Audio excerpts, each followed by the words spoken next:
Krach obuvnického gigantu Svit stále blokuje další rozvoj Zlína. O snaze radnice získat pod svou kontrolu někdejší obuvnický areál jsme vás už několikrát informovali. Komplikace mají ale i jinde. V centru města nezadržitelně chátrá stadion mládeže. To je přitom pro českou atletiku přímo posvátné místo. Vždyť barvy Zlína hájil i legendární Emil Zátopek a další úspěšní reprezentanti. Trojnásobný mistr světa Tomáš Dvořák nebo světová oštěpařka Nikola Brejchová. To jsou další esa zlínské atletiky.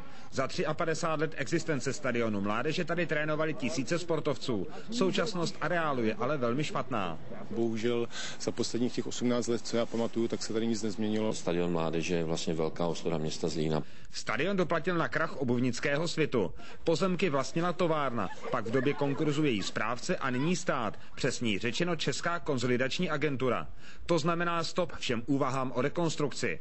Město chce pohledávku od státu odkoupit, zatím se ale nedohodli, jak to udělat. V podstatě za těmato pohledávkami je zastavený i stadion mládeže, takže prostřednictvím těchto zástav bychom se chtěli dostat k pozemkům pod stadionem mládeže. Už o tom jednala i vláda Topolánková, ale bohužel tam měla tak krátkou životnost, že vlastně k žádným závěrům nedošla. Plány na modernizaci stadionu jsou hotovy. O termínech nikdo spekulovat už raději nechce. Možným budoucím hvězdám českého sportu tak zatím musí stačit jen 150-metrová tartanová rovinka a obětovost správců stadionu.